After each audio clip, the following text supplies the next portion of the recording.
आप देख रहे हैं अनहोनी। अनहोनी में आज की कहानी हमारे साथ शेयर की है अनिरुद्ध जी ने। तो चलिए बढ़ते हैं आज की इस कहानी की ओर। ये घटना तब की है जब अनिरुद्ध हॉस्टल में रहा करता था। हर गर्मियों की छुट्टियों में अनिरुद्ध अपने घर जाया करता था। इस बार भी कुछ ऐसा ही हुआ, मगर इस बार अनिरुद्ध को सामान की पैकिंग और हॉस्टल से निकलने में देरी हो गई थी। अनिरुद्ध जब बस स्टैंड पर पहुंचा तब उसने पाया कि आखिरी बस उसके आंखों के सामने से ही निकल गई। चूंकि बस अनिरुद्ध से काफ़ी दूर चली गई थी, इसलिए अनिरुद्ध बस पकड़ नहीं पाया। अब अनिरुद्ध निराश होकर वापस हॉस्टल की ओर लौटने लगा। तभी अनिरुद्ध के चेहरे पर किसी गाड़ी की रोशनी आई। अनिरुद्ध के ठीक से देखने पर पता चला कि एक रोडवेज बस अनिरुद्ध की ओर ही आ रही है। अब बस अनिरुद्ध के पास आकर एकदम से रुक गई। बस का कंडक्टर अनिरुद्ध से पूछता है, कहाँ जाना है? इस पर अनिरुद्ध ने कंडक्टर से कहा, मुझे मुंगेर जाना है। इस पर कंडक्टर ने अनिरुद्ध को इशारा करते हुए बस में बैठने को कहा। अब अनिरुद्ध बस में बैठ गया था। बस में अनिरुद्ध के अलावा और कोई नहीं था। बस में बैठते ही अनिरुद्ध ने अपनी जेब से फ़ोन निकालते हुए अपने भैया को कॉल किया और कहा, भैया मैंने बस पकड़ ली है, आप बाइक लेकर बस स्टैंड पर आ जाना।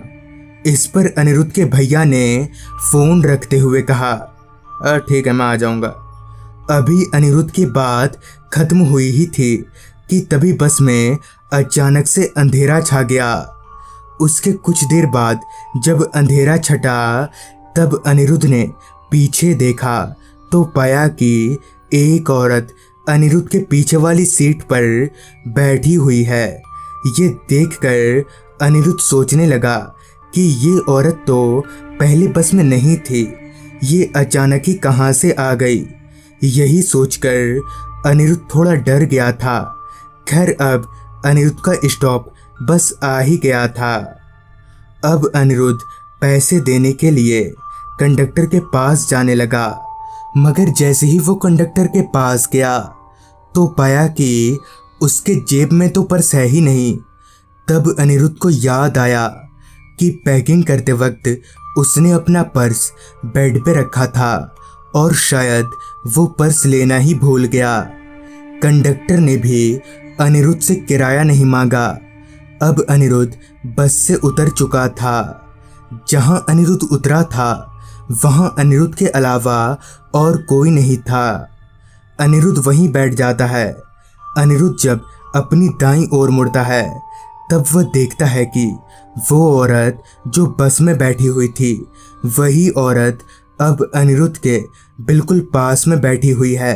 ये देखकर अनिरुद्ध बुरी तरह से डर गया, क्योंकि अनिरुद्ध के अलावा बस से और कोई नहीं उतरा था। इतने में ही वो औरत एक बहुत ही डरावने चेहरे में आ जाती है और अनिरुद्ध का गला दबोच लेती है। इतने में ही अनिरुद्ध के भैया बाइक लेकर वहां पहुंच जाते हैं और वो औरत भी वहां से गायब हो जाती है। फिर अनिरुद्ध वहां से अपने घर चला जाता है। तो दोस्तों, ये थी आज की कहानी। अगर आपके पास भी ऐसी ही कोई कहानियां हैं तो हमारे साथ ज़रूर शेयर करें। तो मैं आर्यन जल्द ही मिलूँगा आपसे ऐसी ही एक कहानी के साथ।